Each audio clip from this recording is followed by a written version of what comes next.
VIH, particularmente vamos a hablar como de tres situaciones o poblaciones especiales en VIH, que son las mujeres, los niños y los adultos mayores, ¿sí? Entonces vamos a empezar con las mujeres para que sea más como didáctico.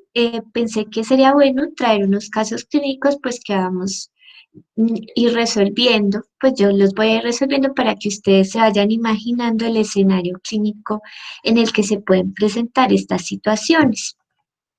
Entonces, el caso clínico uno es de una paciente de 20 años que tiene como antecedentes infección por VIH hace un año y presentó un aborto espontáneo. Al momento del diagnóstico tenía carga viral de 19.000 copias y linfocitos TCD4 de 492 por microlitro.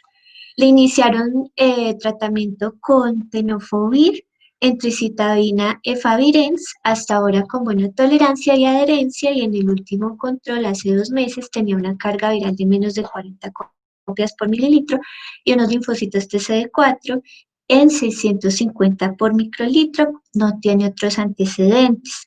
Consulta hoy por oligomenorrea secundaria de 9 semanas con una prueba de embarazo positiva en orina. Entonces, respecto a esta paciente, nos vamos a plantear los siguientes interrogantes que vamos a resolver en la primera parte de la charla. ¿Qué recomendaciones deben darse a una mujer en edad fértil acerca del tratamiento antirretroviral? ¿Hay algún esquema contraindicado? ¿La paciente tiene indicación de continuar el mismo esquema de tratamiento? ¿Debe ser modificado? ¿Por qué? ¿Cuáles son las indicaciones y esquemas recomendados de tratamiento en las mujeres en embarazo? ¿Y qué conducta se debe tomar con esta paciente para evitar la transmisión perinatal? Entonces, antes pues de empezar a resolver las preguntas, vamos a hablar un poquito respecto a embarazo y VIH.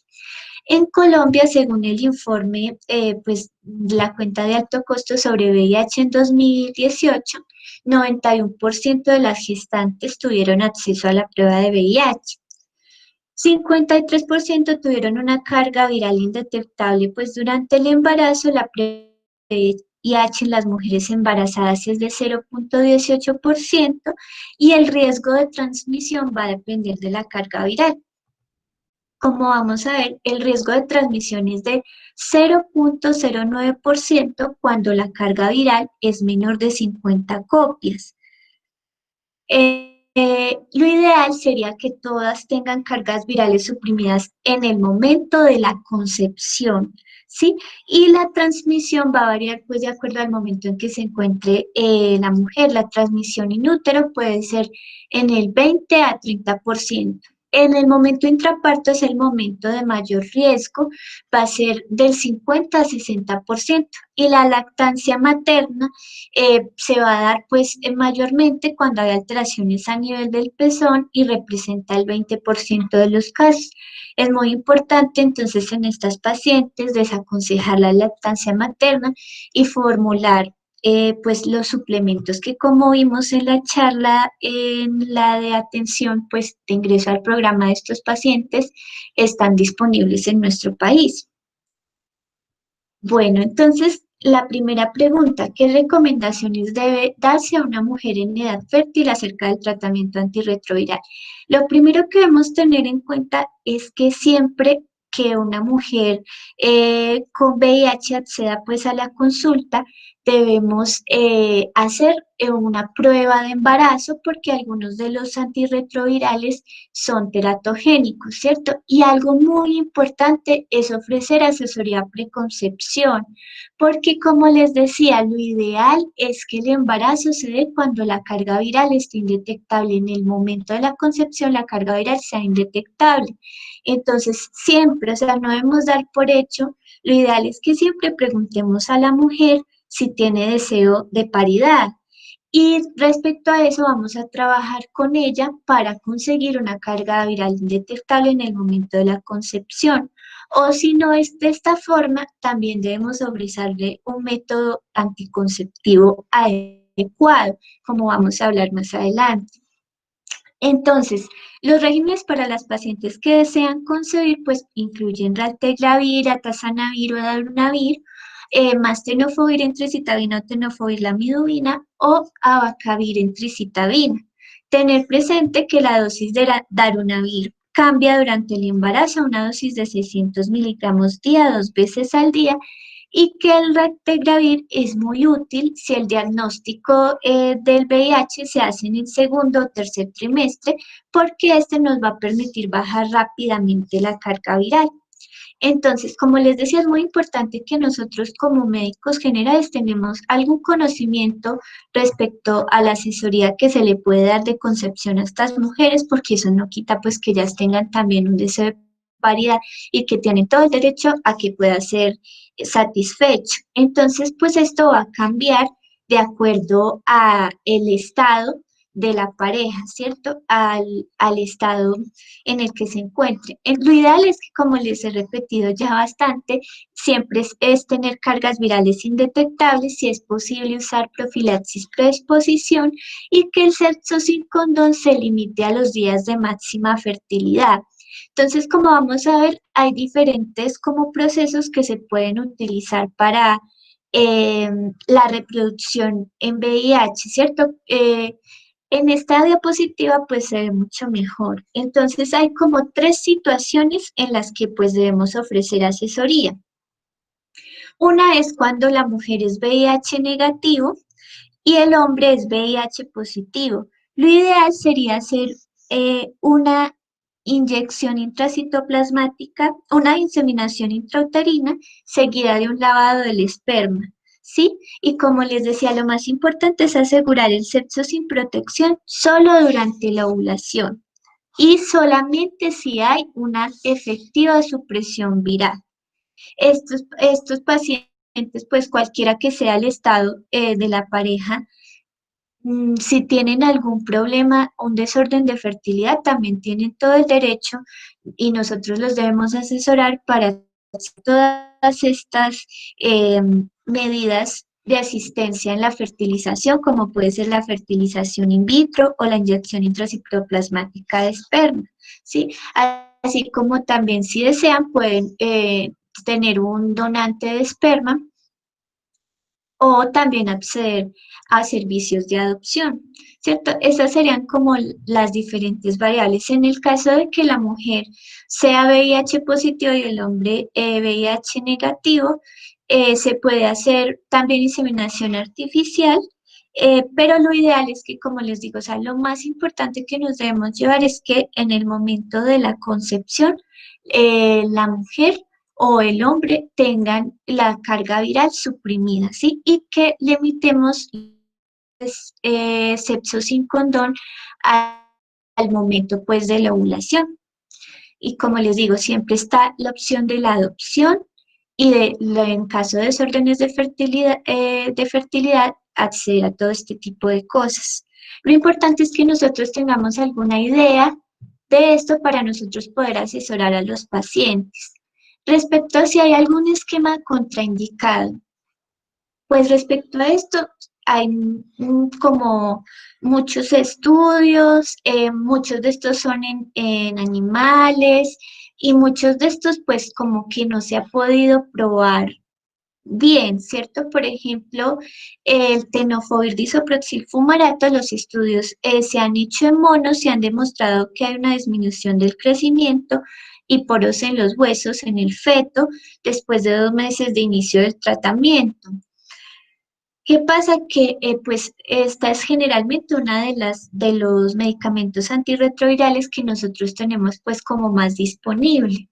También se ha dicho respecto a la tazanavir que la hiperbilirubinemia indirecta generada no ha generado consecuencias en el bebé. Respecto al elvitegravir, se dice que durante el embarazo, pues no, en el segundo y tercer trimestre no se alcanzan las concentraciones adecuadas. Y el uso del efavirenz se ha replanteado, ¿sí? Porque se decía que causaba efectos en tubo neural, pero como les digo, esto solo se pudo comprobar en animales. Y en muchos, pues no hay suficiente evidencia, como pues, puede ser en el maraviroc, el tegravir o infovirtide. ¿Qué es lo que nos debe quedar de todo esto? Pues que sí, debemos tratar siempre como de mandar el esquema que sea más indicado, ¿sí? Pero que lo que sí está contraindicado es suspender la terapia que venía con la que venía la mujer o cambiarla por un régimen que nosotros creemos que es más aceptado, ¿cierto? ¿Por qué? Porque esto eleva el riesgo de transmisión hasta 5 veces, porque ya podría ser que no haya una supresión de la carga viral. Entonces, esto sí es lo que debemos tener en cuenta. Si la mujer, por ejemplo, la mujer de nuestro caso clínico, tenía una carga viral suprimida, no es necesario cambiar el esquema. Eso es como lo que yo quiero que se lleven en cuanto a esta parte. Entonces, ¿cuáles son las indicaciones y esquemas recomendados de tratamiento en las mujeres en embarazo y pues las mujeres que tienen un deseo de paridad? Como ya les mencioné, es muy importante siempre antes de empezar la terapia hacer una prueba de embarazo, porque algunos medicamentos pues son terapogénicos. Como la doctora Natalia nos mencionaba en la charla de ella, pues hay muchas controversias respecto al dolutegravir, ¿sí? Porque este estudio de Botswana concluyó que la prevalencia de efectos del tubo neural era mayor en los pacientes con exposición a dolutegravir durante la concepción. Sí, pero hay otros países en los que no se ha podido probar lo mismo. Entonces, las guías no se ponen de acuerdo respecto a eso. ¿Qué debemos hacer nosotros? Pues tratar de siempre tomar decisiones a favor del paciente. Puede que sea cierto que no cause defectos en el tubo neural o que sean mínimos, pero lo ideal es que las mujeres que desean quedar embarazadas, que no estén tomando anticonceptivos, no tomen dolutegravir, al menos hasta que la evidencia sea mucho más sólida y clara respecto a este aspecto, ¿sí? Y como les dije, el efavirenz sí se ha replanteado porque los efectos teratogénicos se han visto es en primates no humanos y en ratas. Entonces, ese como, o sea, el más preocupante, como el que más debemos prestar atención, estar atentos a lo que sale y todo es al dolutegravir. Bueno, entonces, ¿cómo se debe iniciar la terapia durante el embarazo? Siempre es ideal realizar la genotipicación, especialmente en las maternas, porque es que aquí está en juego que el bebé se contagie. Entonces es muy importante saber si hay resistencia, porque entonces no va a haber una supresión efectiva de la carga viral y pues vamos a perder todo el trabajo. En cuanto a cuando iniciar la terapia con antirretrovirales, siempre, o sea, siempre los beneficios superan los riesgos. Entonces, siempre que ustedes diagnostiquen, lo ideal pues es remitirla al programa para que, o si es posible, ustedes inicien el tratamiento. Esto pues, como ustedes saben, las guías están pues no están muy actualizadas, ¿cierto? Está pendiente su actualización, estamos esperando su actualización. Entonces, las guías colombianas dicen que se debería empezar a partir de 500 C4 la terapia antirretroviral, pero lo que se ha visto es que se debería empezar una vez se diagnostique al paciente. Eso es lo ideal porque se ha visto pues que es lo que más disminuye la mortalidad. Entonces, se sugiere, ¿cierto?, que si después del parto la mujer puede suspender el régimen, lo ideal fuera que no, se debe tener presente que si recibió un inhibidor no nucleótido de la transcriptasa reversa, debe continuar los otros medicamentos por un tiempo, por unos 7 días. ¿Esto por qué? Porque este tiene una vida media más larga. Entonces, si la suspendemos todos, va a quedar como monoterapia ese y en un futuro, cuando la paciente necesite nuevamente una terapia antirretroviral, va a resultar que va a ser resistente a estos medicamentos y esa no es la idea. Lo ideal es, se recomienda hacer pruebas trimestrales a las 2 semanas de haber iniciado el tratamiento y al momento del parto. Como les digo, lo más importante es garantizar la carga viral completamente suprimida para el momento del parto. Y como les dije, no está recomendada la lactancia materna. Si la mujer pues tiene muchos síntomas, podríamos prescribir, por ejemplo, cabergolina, y otra cosa que debemos evitar es la premasticación de los alimentos. Muchas veces las mamás mastican los alimentos y después se los pasan al bebé y pues puede que tenga alguna herida, alguna cosa, entonces lo ideal es evitar la premasticación también. O sea, yo pienso que si hay algo que podemos hacer los médicos generales, es educar, ¿cierto? Entonces es muy importante, así sea estas cosas, que las tengan presentes, porque muchas veces a estas mamás nunca nadie les dice, ay, no puedes darle leche materna y por esas cosas se puede contagiar el bebé. Bueno, entonces ya para entrar en el tema como tal de mujer y VIH, vamos a hablar un poquito de las estadísticas, ¿cierto? En 2019 se previno la transmisión del 85% de las mujeres embarazadas. Cada semana en el mundo se diagnostican 6.200 mujeres entre 15 a 24 años. De estas, 68 reciben tratamiento. Lo que sí es muy claro es que la población más afectada son las mujeres, ¿sí? Y estas mujeres pues generalmente están en contextos de vulnerabilidad. El 20% de las mujeres con VIH sufren de abuso físico. A pesar pues de que sí se ha reducido la cantidad de mujeres infectadas en un 25% desde el 2010 al 2018, pues no debemos bajar la guardia. También porque como nos decía la doctora Natalia, pues hay una situación bien compleja y es que los estudios no son muy representativos respecto a nuestra población, ¿cierto? Entonces, lo que se ha visto es que la farmacocinética puede diferir entre hombres y mujeres. Por ejemplo, se ha visto que la nevirapina produce mayor toxicidad hepática en las mujeres y que la acidobuina produce mayor riesgo de acidosis láctica.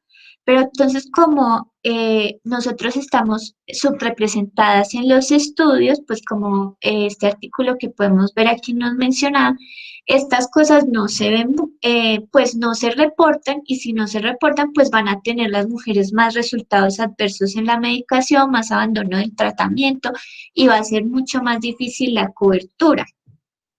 También las diferencias de género que impactan en el manejo clínico, porque la mujer tiene una vida reproductiva muy diferente y puede requerir a lo largo de su vida una terapia de reemplazo hormonal, anticonceptivos orales y el embarazo, que como sabemos es un estado fisiológico pues completamente que somete a la mujer a muchos cambios, y que todo esto se debe tener en cuenta a la hora de hacer la formulación de la terapia. Entonces, sí hay unas diferencias de género importantes, además que pues tenemos menor masa muscular, tenemos diferente composición corporal y eso afecta también la terapia. También se ha observado, esto me llamó mucho la atención de este artículo, que se han observado clados más resistentes que circulan entre las mujeres. Esto puede ser pues por todo lo que les digo de que ellas tienen más riesgo de abandonar la terapia, pues por todas estas cosas que hemos mencionado. Bueno, entonces es muy importante con todo lo que hemos mencionado en estas mujeres hacer un diagnóstico temprano. El CDC recomienda que el tamizaje debería hacerse rutina a todos los pacientes entre los 13 y 64 años y repetir al menos una vez al año en pacientes con conductas de riesgo. ¿Qué condiciones nos obligan a descartar la infección en las mujeres?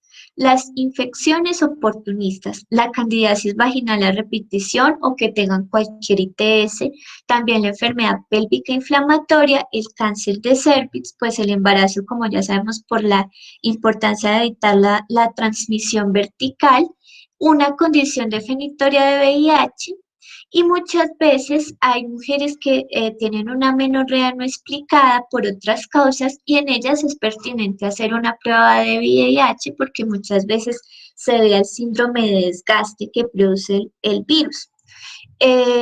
Y pues lo más importante es que nosotros individualicemos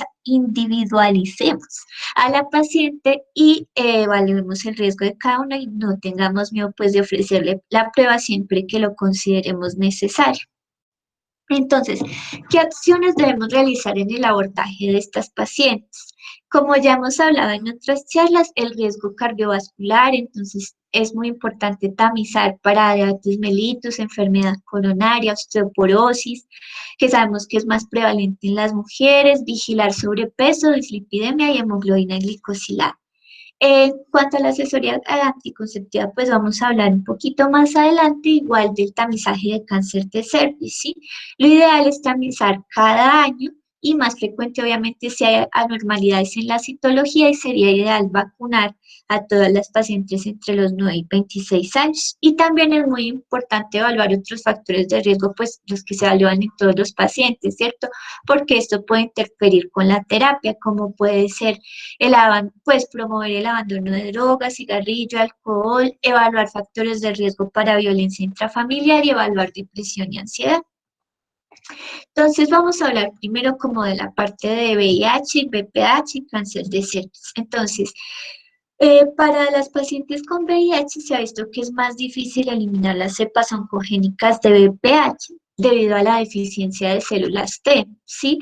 El VPH no solo se asocia a cáncer de cervix, sino que también se asocia a cáncer de cabeza y cuello y ano genital. Incluso se ha visto que estos dos han aumentado la incidencia después de la terapia antirretroviral.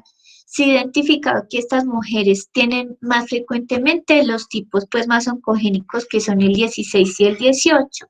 Se ha observado también un aumento en la patología vulvaria no genital, como pueden ser las verrugas en esta población, por lo que se recomienda tamizar estas pacientes al menos desde los 25 años para cáncer del canal anal.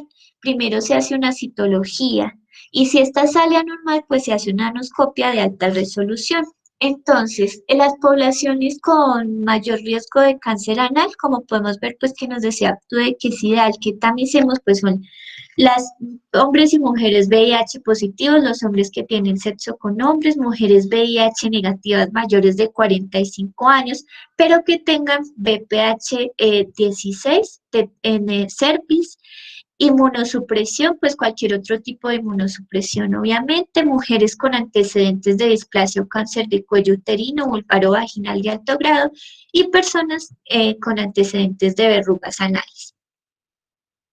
En cuanto al cáncer de cervix y VIH, entonces, como ya hemos mencionado, es muy importante que estas mujeres tengan la vacuna. Se puede vacunar desde los 9 a los 26 años. Se ha observado más persistencia del virus en estas mujeres, como ya habíamos mencionado. Se recomienda comenzar el tamizaje una vez pasado un año de iniciar las relaciones sexuales, no esperar hasta los 21. Por ejemplo, si la mujer le dice a usted, no, yo empecé relaciones a los 19, a los 20 debería empezar el tamizaje. Eso es lo ideal, ¿no? Porque estas mujeres, pues como ya vimos, tienen más persistencia del virus, entonces lo ideal es estar mucho más atentos. En las mujeres que tienen un nuevo diagnóstico se recomienda iniciar tamizaje cada 6 a 12 meses, o sea, lo ideal es que cuando entren al programa se tamice cada 6 pues, meses durante el primer año y ya después cada año. Y se aplica después se puede aplicar lo mismo que se aplica con la población general, ¿cierto? Se amplía a cada 3 años si se obtienen 3 citologías negativas consecutivas. En cuanto a los métodos anticonceptivos en pacientes con VIH, pues lo más importante es promover siempre los métodos de barrera porque son importantes para prevenir otras infecciones como sífilis y hepatitis. Entonces, siempre insistir en el uso del condón. Y también hay que tener mucho cuidado porque hay muchos medicamentos que pueden interactuar con los anticonceptivos.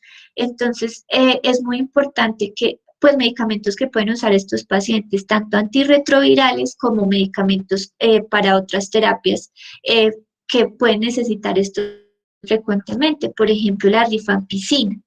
Por lo que también es importante, pues, cambiar a otros antirretrovirales como dolutegravir, etravirina, ripivirina y nevirapina. Entonces, se ha visto que estos pueden aumentar o disminuir los niveles de los anticonceptivos. Como es algo pues bastante complejo y hay varias interacciones importantes, por ejemplo, entre los inhibidores de proteasa potenciados con ritonavir, efavirenz, el vitegrave, coicistat y los anticonceptivos hormonales. Entonces, es muy importante que nosotros pues nos aseguremos bien de que no hayan interacciones entre estos medicamentos y también tener en cuenta los criterios de elegibilidad de la OMS. Por eso les recomiendo esta aplicación, pues porque son muchos criterios y uno acordarse de todos es bastante complejo. Entonces, pueden buscar esta aplicación en Google Play y es muy buena porque entonces ustedes le preguntan a las pacientes qué condiciones tienen y entonces ustedes ingresan las condiciones y ellos le dicen cuál sería el método más ideal y cuál método definitivamente no debe estar en estas pacientes. También se ha visto que los implantes anticonceptivos tienen eficacia disminuida cuando se usan con regímenes basados en efavirenz y también tener en cuenta en estas pacientes que el DIU, digamos cuando tienen TB pélvica o cuando tienen enfermedad pélvica inflamatoria, pues también va a estar contraindicado. Y respecto a las interacciones, podemos usar esta herramienta que la doctora Natalia también nos había hablado de ella en la charla, ¿cierto? Que nos permite ver qué interacciones puede haber entre los medicamentos que vayamos a formular a estas pacientes. Respecto a la menopausia y el VIH, se ha visto que estas mujeres experimentan la menopausia más temprano, entre los 46 y 48 años, mientras que las mujeres sin VIH pues lo experimentan alrededor de los 51 años. Y la presentación más precoz de la menopausia se ha asociado con recuentos de CD4 menores a 200. La prevalencia es mayor, la prevalencia de osteoporosis en esta población es mayor, es 3 veces mayor. También se ha visto que la infección por VIH se ha asociado con amenorrea y con falla ovárica prematura, como hablamos antes, y se ha visto pues un mayor número de comorbilidades en estas mujeres. También algo muy interesante es que se ha observado un aumento de los síntomas asociados a la menopausia en estas mujeres, entonces es muy importante estarles preguntando si tienen síntomas, cómo se sienten, para ayudarlas también con eso. Pues lo ideal es que ellas tengan la mejor calidad de vida posible. Bueno, entonces ahora vamos a pasar pues ya al manejo integral del niño con VIH. Nos vamos a centrar sobre todo pues en evitar la transmisión perinatal y pues en otros aspectos respecto al niño con VIH. ¿Cierto? Entonces, ¿qué conductas debemos tomar para evitar la transmisión perinatal? Esto pues ya lo habíamos hablado antes, es importante hacer prueba durante el embarazo para evaluar el estado de la madre y si la prueba es positiva, iniciar la terapia antirretroviral inmediatamente y desaconsejar la lactancia materna. Y es importante realizar el test de VIH cada trimestre del embarazo y controlar la carga viral de las pacientes para evitar la transmisión. Entonces, como vemos que el momento del parto tiene el mayor porcentaje de transmisión, ¿cierto? Del 50 al 60%, es muy importante para ese momento tener conocimiento del estado de la madre. ¿Cómo vamos a definir, pues, el modo del parto y las acciones que vamos a tomar? Esto va a depender de la carga viral que tenga la paciente. Si la paciente tiene una carga viral menor a 50 copias por mililitro, o sea que está suprimida, nos podemos dar el lujo pues de que el modo del parto se decida por la condición obstétrica de la paciente, ¿cierto? El antirretroviral intraparto, lo ideal es que la paciente pues si está suprimida es porque trae un régimen previo, entonces lo ideal es continuar con el régimen. Y la profilaxis para el bebé van a ser 4 semanas de sidomuina, ya vamos a hablar de las dosis del bebé y todo lo demás pues de esa parte. Ya si la carga está entre 50 y 1000 copias por mililitro, también puede determinarse por la condición obstétrica de la paciente. Aquí lo ideal es que la paciente continúe el régimen también y ahí pues dependiendo de la situación consideramos usar Sidomuin, pero en este caso ya el bebé va a recibir profilaxis combinada. Cuando la carga es mayor a 1000 copias, debemos programar una cesárea, ¿cierto? A las 38 semanas. Si la cesárea es programada, entonces iniciamos 3 horas antes con sidobuina 2 miligramos por kilogramo, seguidos por una infusión continua de 1 miligramo por kilogramo hora hasta el parto, ¿sí? Continuamos con el régimen y usamos sidobuina, como ya les expliqué, y para el bebé la profilaxis combinada. Ya sin tratamiento antirretroviral, entonces pues se hace cesárea, se empieza la sidomuina cuando se pueda. Obviamente pues no se va a poder 3 horas antes porque no va a ser una cesárea programada idealmente y se hace la profilaxis combinada, que ya vamos a hablar pues de cómo se hace la profilaxis, qué medicamentos se tienen en cuenta. Bueno, respecto entonces al diagnóstico de los neonatos con infección o riesgo de infección por VIH, entonces todos los niños expuestos al VIH se deben tamizar. Aquí, pues lo ideal fuera que nosotros le pudiéramos hacer una carga viral al paciente en las primeras 24 a 48 horas. Lo que pasa es que las guías, pues como ya hemos hablado, pues todavía no se actualizan. Entonces, ellas dicen que la carga se debería hacer a las 4 a 6 semanas. Ahorita pues les voy a mostrar un cuadrito donde está como cada guía que dice. Pero pues se ha visto que los países que han logrado disminuir significativamente la transmisión realizan la primera carga viral a las 24 a 48 horas. Entonces, si se tiene la posibilidad, sería lo ideal, ¿cierto? Entonces, realizamos pues la primera carga viral al mes de vida. Si es indetectable, la debemos repetir a los 4 meses. Y las guías dicen que si es negativa, casi que se puede descartar la infección, pero debemos hacer un ELISA a los 18 meses de vida. Si la carga es detectable, debemos hacer una segunda carga tan pronto como sea posible. Para esta segunda carga, lo ideal sería suspender el tratamiento 2 semanas antes de que se realice la carga. Y si la segunda es negativa, entonces vamos a hacer una tercera carga viral ya para confirmar y decidir. Entonces, como vemos, pues las guías obviamente, como les digo, no se han actualizado. Vean que nos demoramos mucho en hacer la primera carga viral y eso no debería estar pasando. Pues la verdad no sé cómo sea en la práctica, pero pues por lo que dicen las guías es bastante preocupante. Lo ideal es que si ustedes pueden ofrecerle esto a las madres, ahí a los niños, perdón, eh, sería lo ideal, ¿cierto? Poder hacer la primera carga viral muy pronto. Bueno, entonces, ¿qué medicamentos se pueden usar en neonatos? Hay 4 medicamentos que se pueden usar en niños. La acidobudina, que tiene la ventaja de la presentación venosa y en jarabe. La lamivudina, que está aprobada a partir de las 32 semanas. La nevirapina y el raltegravir, que está avalado a partir del primer mes de vida. Entonces, ¿cómo vamos a hacer la profilaxis? Esto ya se los había explicado más arriba. Si tenemos una madre con supresión virológica, damos sidobudina por 6 semanas en 2 dosis diarias. Y si tenemos una madre sin tratamiento por supresión virológica, tenemos varias opciones. Una es dar una terapia de sidobudina por 6 semanas en 2 dosis diarias más nevirapina, 3 dosis, que vamos a dar al nacimiento o dentro de esas 48 horas posteriores al nacimiento, a las 48 horas de la primera dosis y a las 96 horas de la segunda dosis. ¿De qué va a depender la dosis de nevirapina? Del peso del bebé. Entonces, si el bebé pesa entre 1,5 a 2 kilogramos, vamos a dar 8 miligramos vía oral. Si pesa más de 2 kilogramos, damos 12 miligramos vía oral. Otras opciones son la sidobudina, la lamivudina, nevirapina, combinadas o la sidobudina, lamivudina, raltegravir. Bueno, entonces aquí están las dosis de los medicamentos. La sidobudina, entonces va a depender de con qué semanas pues haya nacido el bebé, ¿sí?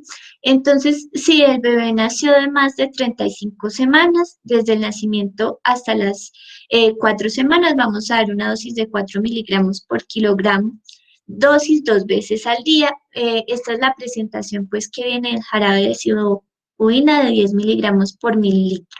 Y ya cuando tenga más de 4 semanas, vamos a dar 12 miligramos por kilogramo dosis 2 veces al día.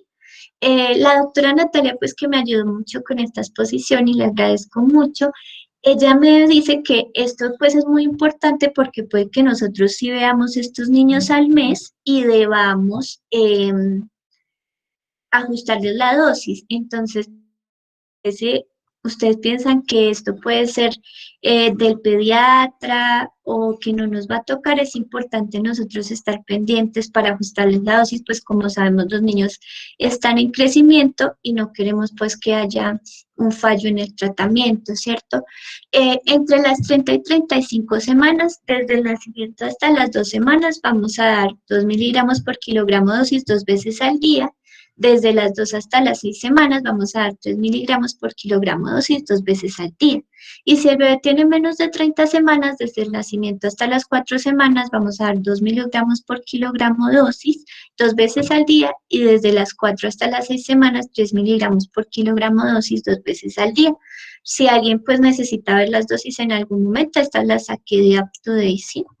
Bueno, también está la lamivudina que debemos tener presente que vamos a dar solo en los bebés que tienen más o que nacieron con más de 32 semanas. Desde el nacimiento hasta las 4 semanas la dosis sería 2 miligramos kilogramo dosis 2 veces al día y más de 4 semanas 4 miligramos kilogramo dosis 2 veces al día. La nevirapina entre 34 y 37 semanas, vamos a ver desde el nacimiento hasta la primera semana, 4 miligramos kilogramo dosis 2 veces al día y desde 1 hasta 4 semanas 6 miligramos kilogramo dosis 2 veces al día. Y si el bebé tiene más de 37 semanas, pues desde el nacimiento hasta las 4 semanas vamos a dar 6 miligramos kilogramo dosis 2 veces al día y ya cuando tenga más de 4 semanas va a cambiar. Vamos a dar 200 miligramos por metro cuadrado, dosis 2 veces al día. Y el Raltegravir, que es el otro, lo bueno es que solo son 4 medicamentos, es importante tener en cuenta que si la madre ha tomado Raltegravir en las 2 a 24 horas antes del parto, la primera dosis del recién nacido debería retrasarse 24 a 48 horas después del nacimiento y los otros antirretrovirales deben iniciarse lo antes posible. Para esto, pues el bebé cumplir con una serie de características que es tener más de 37 semanas y ser hasta las 6 semanas de edad y un peso mayor a 2 kilogramos. Entonces, desde el nacimiento hasta la semana 1 damos 1,5 miligramos por kilogramo dosis una vez al día. Desde la semana 1 hasta la 4, 3 miligramos por kilogramo dosis 2 veces al día. Y desde la semana 4 hasta la semana 6, 6 miligramos kilogramo dosis 2 veces al día. Entonces, ¿qué diferencias hay en cuanto a la presentación en los niños con los adultos? ¿Cierto? Lo primero es que se está afectando un sistema inmune en desarrollo y eso pues va a evitar el desarrollo de una inmunidad primaria efectiva. ¿Sí? Entonces, otra cosa muy importante es que en los niños vamos a ver cargas virales que son usualmente altas, que hay unos cambios farmacocinéticos, o sea, lo mismo que hemos hablado, cambia mucho por el peso del paciente, muchas condiciones que hacen y pues que también pasa lo mismo que con las mujeres, no están tan bien representados en los estudios clínicos. Además, pues que no hay muchas presentaciones en jarabe y como ya les mencionaba, hay que ajustar el peso según la dosis, como vimos anteriormente, pues es algo que es bastante complejo, menos más que existen herramientas pues como Aptue que nos dicen según el peso y todo cuál sería la dosis. Y otra cosa muy importante es que la vacunación va a depender del recuento de CD4, como vamos a hablar pues más adelante. Otra cosa que cambia es la definición de caso en los niños, porque dependiendo de la edad, pues van a cambiar los parámetros y em, el recuento de CD4. ¿Qué pasa? Que pues no sé, pues porque yo todavía no estoy en la parte de la práctica clínica, pero no pienso que sea algo como fácil de tener, ¿cierto? Sobre todo pues en un primer nivel. Entonces, no es tan fácil definir el caso del niño pues con el recuento de células CD4. Entonces, para eso, pues se han creado estadios clínicos. Igual, ustedes ya saben que lo ideal es que todo paciente diagnosticado es un paciente tratado, ¿cierto? Entonces, en el estadio 1, son pacientes, pues son que son asintomáticos y que tienen linfadenopatía generalizada persistente. Entonces, respecto a estos criterios nos podemos basar y si nosotros tenemos la sospecha y si es muy difícil que el niño acceda a una consulta, entonces podemos como brindarle la primera atención, ¿cierto? Si el niño tiene una hepatoesplenomegalia inexplicada, erupción pruriginosas papulares, quelitis angular, molusco contagioso extenso o infecciones bacterianas recurrentes. Ya en el estadio 3 si tiene pues desnutrición inexplicada, esto es muy importante, o sea, estos niños tienen usualmente retraso en el crecimiento, si tiene diarrea persistente, si tiene anemia inexplicada, si tiene candidiasis oral persistente o si tiene eh, TB pulmonar o ganglionar. En el estadio 4 retraso en el crecimiento, neumonía por neumocistis, TB extrapulmonar, infección crónica con herpes simple, candidiasis esofágica, sarcoma de Kaposis, toxoplasmosis después del mes de vida e infecciones bacterianas recurrentes. Yo pienso que, digamos, el niño que llega con otitis a repetición, o sea, ese niño no está de más pues estudiarlo para una inmunosupresión, ¿cierto? Y dentro de esas estaría el VIH. Entonces es muy importante como que estemos pendientes de esas cosas porque muchas veces estos niños reciben un diagnóstico pues tardío, porque no se sospecha, porque no recibieron la educación de la que estábamos hablando y todo esto. En cuanto al seguimiento, pues en zonas con recursos limitados, lo ideal sería hacer una carga viral cada 6 meses y recuento de CD4 cada 6 a 12 meses y en pacientes que ya estén estables por 2 a 3 años. Es otra cosa importante es tener en cuenta pues cuando se va a hacer la revelación de la infección que se haga de una forma gradual, pues de que el paciente está infectado, ¿cierto? Porque es muy importante contar con la colaboración del adolescente para que éste tenga conocimiento de su estado, se tome la terapia antirretroviral juicioso y sobre todo, pues, tome medidas para evitar la transmisión. Bueno, en cuanto ya a la parte de la vacunación en niños con VIH, todas las vacunas que son inactivas, del tipo que sean, están indicadas. O sea, es muy importante ofrecerles toda la protección posible a estos pacientes. Ya es ideal que estos niños no reciban vacunas con microorganismos vivos, por ejemplo, la triple viral o la varicela.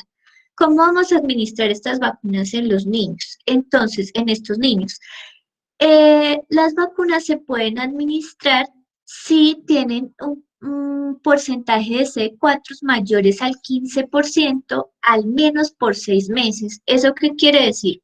Pues eso va a depender de la edad del paciente. Más o menos mayores al 15%, les hice esta tablita, ¿cierto? Los pacientes que son menores de 12 meses deben tener más de 750 células CD4 por al menos 6 meses para nosotros considerar aplicar una de estas vacunas. De 1 a 5 años, pues más de 500 células CD4 por al menos 6 meses y mayores de 5 años, más de 200 células CD4 por al menos 6 meses. Y otra cosa muy importante en estos pacientes es monitorizar periódicamente el estado de seroprotección de 4 a 6 años, de 9 a 11 años y de 14 a 16 años serían como los periodos en los que debemos monitorizar los anticuerpos que tienen estos niños respecto a la vacunación que hicimos, ¿cierto? Ya hablando de situaciones particulares, la vacunación con BCG está contraindicada en pacientes con VIH. Si se desconoce el estado, entonces debemos considerar riesgo-beneficio. ¿Sí? O sea, dependiendo de la incidencia en el país de la enfermedad. La vacuna de la polio siempre se da de forma parenteral, pues porque la otra es la forma oral, es una forma viva, ¿cierto? La fiebre amarilla solo se administra si el riesgo es muy elevado, o sea, si el niño va a viajar a una zona que sea supremamente endémica para la enfermedad, ¿cierto? Se recomienda la vacunación anual de la gripe en niños infectados a partir de los 6 meses de edad y lo ideal es que todas las personas que viven con ellos también se vacunen anualmente. El niño con VIH también debe ser inmunizado contra neumococo con pautas mixtas. Es decir, con la conjugada de 13 serotipos y la polivalente 23, ¿cierto? La polivalente 23 serotipos se va a dar a partir de los 2 años, ¿cierto? Creo que la que está en el PAI es la de 10 serotipos o la de 3 serotipos, no estoy segura. Y no creo que la polivalente de 23 esté en el PAI. Pero es muy importante que estos niños reciban las vacunas. Lo mismo la inmunización para meningococo. También está indicada, pero esta no está en el PAI. Sin embargo, pues si los padres tienen la posibilidad, sería lo ideal que reciban estas vacunas. Las otras vacunas que hemos mencionado sí se encuentran en el PAI. Igual el rotavirus se debe administrar en lactantes, pues siempre y cuando cumplan las condiciones que ya dijimos, tengan C4 mayores a 750, y también se recomienda la vacunación para VPH, pues por todo lo que ya hablamos. Se ha visto pues que en estos pacientes sí pierde un poco de efectividad, pero pues igual ayuda en la protección de alguna forma. Respecto a la profilaxis frente a infecciones oportunistas, es ideal que todos los lactantes menores de 1 año o pacientes, como ya vemos, con C4 menores al 15% reciban profilaxis con cotrimoxazol. Y la profilaxis antibiótica está indicada si el paciente tiene contacto con un caso de meningitis meningocócica o por hemófilos. También, pues como es una población de riesgo, una población VIH, hacer tamizaje para TB latente, profilaxis con isoniazida, 10 a 15 miligramos por kilogramo día por 9 meses. Sí, sí, pues llega a dar positivo el tamizaje para TB latente. Es muy importante tener en cuenta que el seguimiento de estos pacientes es súper importante porque pues como todos los pacientes pues van a tener complicaciones a largo plazo que pueden ser cardiovasculares, renales, óseas, metabólicas y neurológicas que debemos estar vigilando.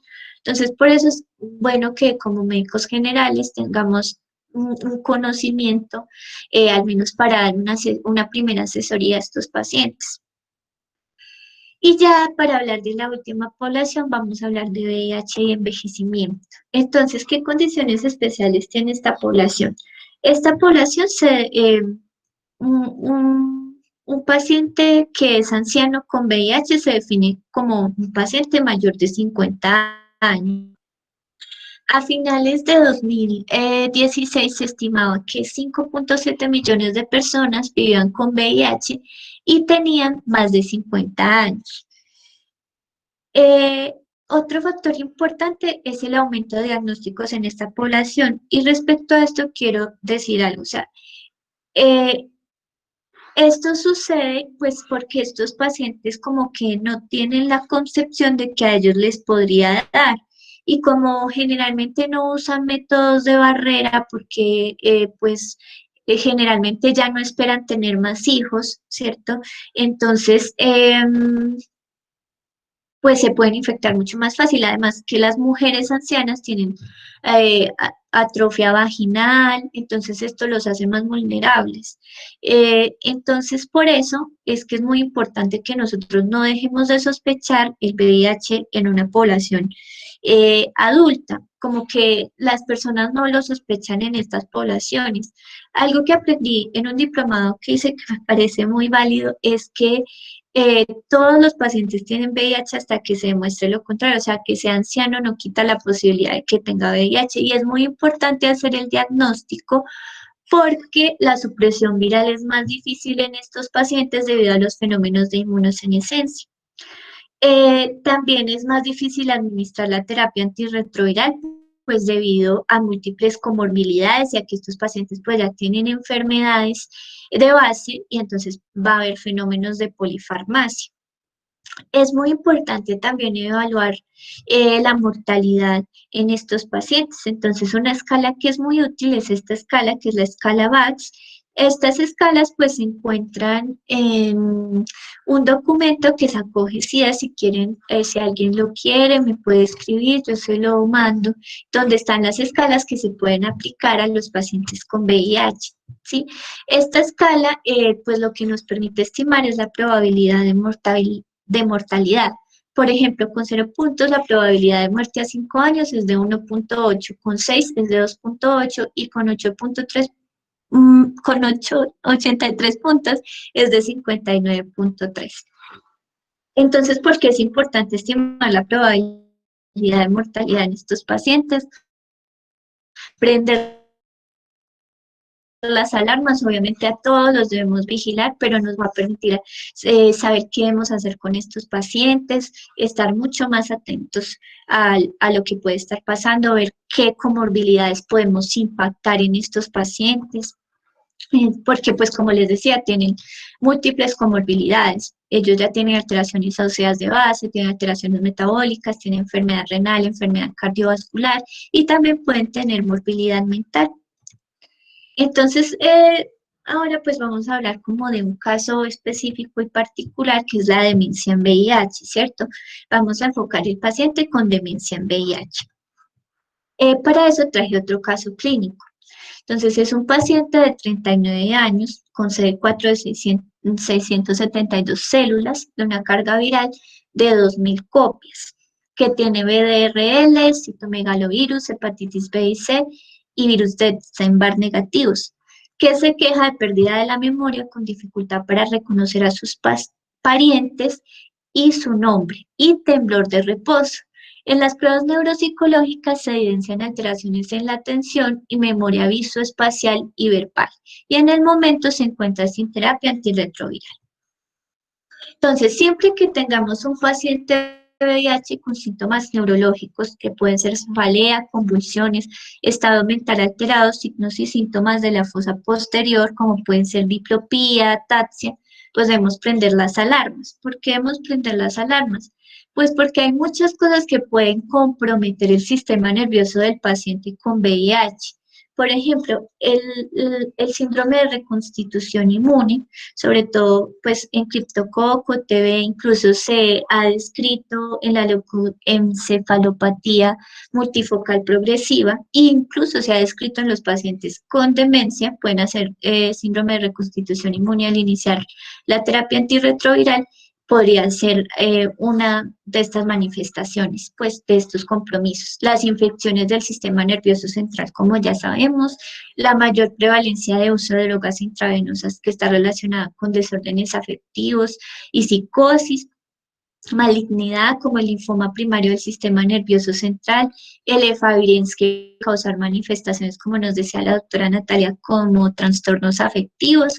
Incluso el paciente pues no necesariamente tiene que tener una lesión directa en el sistema nervioso central, porque la sepsis puede producir un estado mental alterado y hay otras enfermedades sistémicas como la encefalopatía hepática, urémica, que pueden causar compromiso del sistema nervioso central en estos pacientes. Entonces, ¿qué elementos debemos buscar en la historia clínica? La progresión temporal de los síntomas, el uso de drogas ilícitas o pues el uso de drogas en general, el trauma, porque pues esto no, o sea, esto no es, como que los pacientes no se eximen de eso, ¿cierto? Los síntomas focales son muy importantes también, pues digamos a la hora de hacer una punción lumbar, uno pensar antes, si tienen síntomas focales, es muy importante que tenga una neuroimagen. Igual los pacientes con VIH siempre deberán tener una neuroimagen, convulsiones, síntomas que sugieran un aumento de la presión intracraneana, como puede ser la cefalea en la mañana o la cefalea progresiva, náuseas y vómito o deterioro del nivel de conciencia. Y también muy importante, tener un recuento de CD4, es una carga viral y si está usando terapia antirretroviral, qué terapia está usando. Es muy importante tener especial cuidado con los pacientes que tienen un conteo de CD4 menor a 200, porque son los que tienen mayor riesgo de tener linfoma, infecciones y demencia. Bueno, entonces, ¿cómo vamos a clasificar las complicaciones neurológicas en la infección por VIH? Vamos a tener que puede haber una lesión cerebral asociada, que a su vez se puede vivir en lesión cerebral difusa, focal y de las leptomeninges, pero de esta no vamos a hablar porque Juan David pues, nos va a dar una charla de urgencias en VIH en la que nos va a hablar de todo eso, y la lesión cerebral directa, que puede ser meningoencefalitis en el momento pues, de la primoinfección, o deterioro cognitivo y demencia, que es de lo que vamos a hablar. Entonces, como les decía, idealmente todo paciente con síntomas neurológicos, en especial focales y VIH, debería tener una neuroimagen. Esta es la neuroimagen del paciente del caso que les comenté, ¿sí? Se ven hipoperfusiones en las áreas pues señaladas en las flechas. Este caso, ¿por qué llamativo y por qué se reportó? Porque vean que es un paciente que solo tenía la queja de memoria y el temblor en reposo, pero no tenía cognitorias de SIDA y aún así desarrolló demencia. Y esto se ha visto, entonces es muy importante, por eso es muy importante que todos los pacientes tengan terapia antirretroviral, porque se ha visto que la demencia puede aparecer sin que el paciente tenga condiciones definitorias de SIDA, simplemente que no tiene terapia antirretroviral, como es el caso de este paciente. En demencia por VIH se puede observar pues en la neuroimagen atrofia generalizada con anomalías leves y simétricas de la sustancia blanca periventricular, especialmente bifrontalmente. Entonces, ¿qué clínica va a tener la demencia asociada al VIH? Usualmente se presenta con manifestaciones del afecto, ¿cierto? Como apatía, abulia. Por eso debemos tener muy en cuenta la historia previa del paciente y alarmarnos si el paciente pues no ha presentado desórdenes de este tipo antes. Puede tener una alteración progresiva de la memoria reciente y pérdida de la capacidad ejecutiva.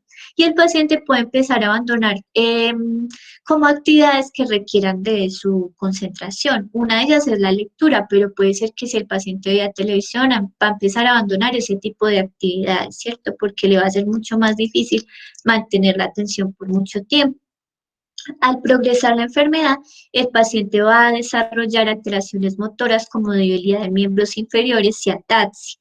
Incluso puede desarrollar alteraciones en pares craneales y más adelante puede haber un deterioro progresivo de las capacidades para el cuidado personal y pérdida del control de esfínteres. Ya en las fases finales puede haber convulsiones, incontinencia, incapacidad para alimentarse, casi que el paciente puede estar postrado en la cama, ¿sí?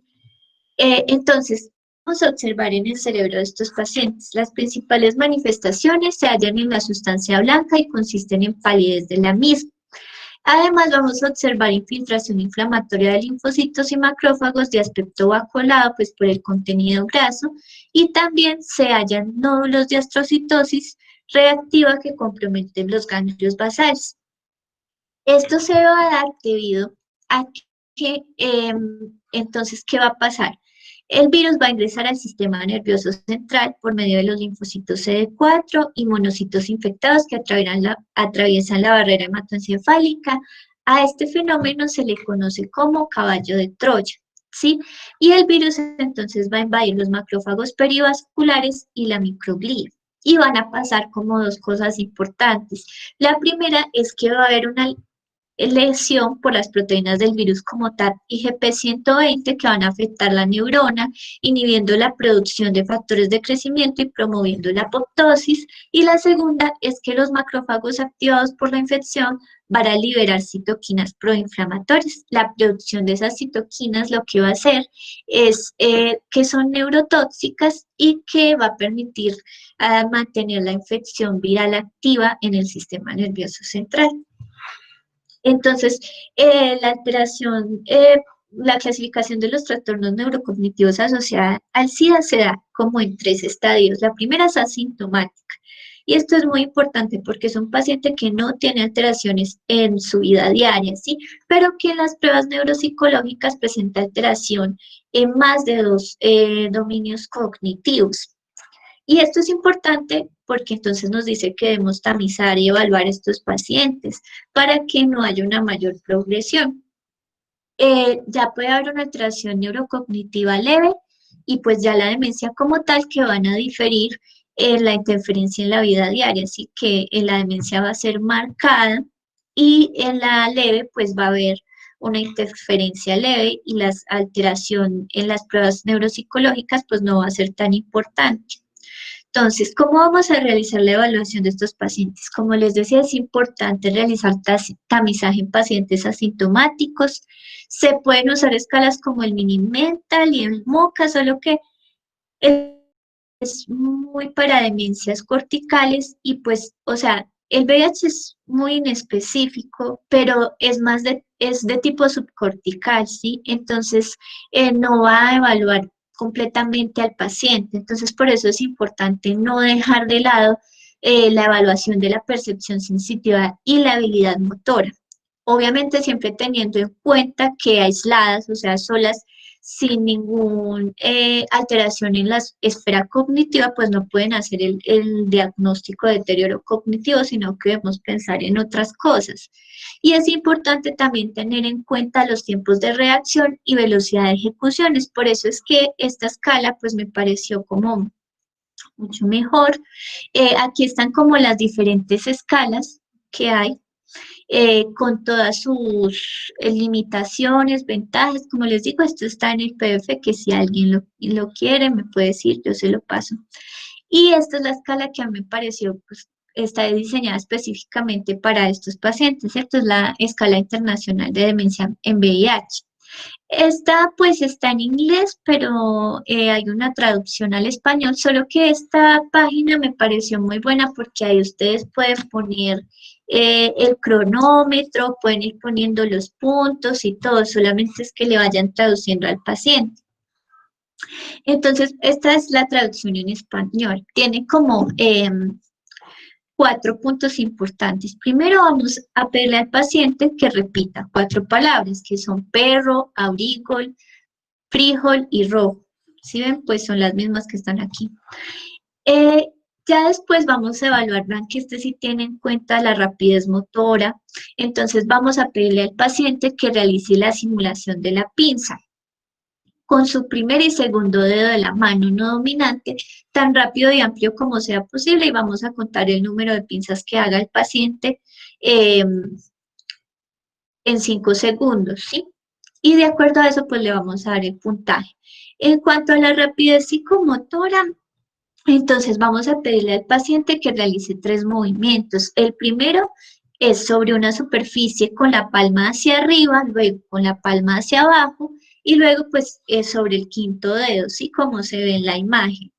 Y que lo realice durante 10 segundos y vamos a contar cuántas secuencias hizo. Y por último le vamos a pedir que nos repita las palabras que dijo. Vean que es una prueba que se hace pues relativamente rápido y que nos permite tamizar muy bien a estos pacientes. Entonces, esto era como todo lo que tenía para decirles. Muchas gracias por la atención. María, muchísimas gracias por la conferencia. Estuvo muy completa, muy buena. Especial atención en esos pacientes hombres que tienen sexo con hombres en lo que mencionaste de los serotipos, digamos, de BPH, porque pues muchas veces los pacientes pues primero les da vergüenza consultar por eso y cuando consultan son ya estadios muy avanzados de algunos carcinomas. Y pues es importante darles todas las recomendaciones de que se hagan el autoexamen, que si tienen algún síntoma consulten, que se hagan examinar y todo esto, porque lastimosamente la historia de estos pacientes es que casi todos cuando se diagnostican, se diagnostican en estadios tardíos. Entonces creo que es una de las consideraciones más importantes porque pues se pueden abordar desde la consulta de médico general y ya eso es todo pues como mis aportes. Muchísimas gracias, estuvo muy buena, Mario. María, muchas gracias porque lograste sobre todo coger muchos temas muy amplios en un tiempo muy prudente. Eso es básicamente, yo pienso que lo que debemos pues saber para enfocar los pacientes, sobre todo que nos llevemos el mensaje de que no podemos limitarle tanto a una persona, hombre como mujer que viva con VIH, la posibilidad de ser padre, de ser madre, y siempre educarlos desde esa parte, porque muchas veces también quedan como esas dudas de que ellos ya definitivamente no pueden ser papás, pero es un derecho que, pues, que evidentemente tenemos que dárselos. Entonces, excelente, súper bien, te quedó todo súper. Muchas gracias.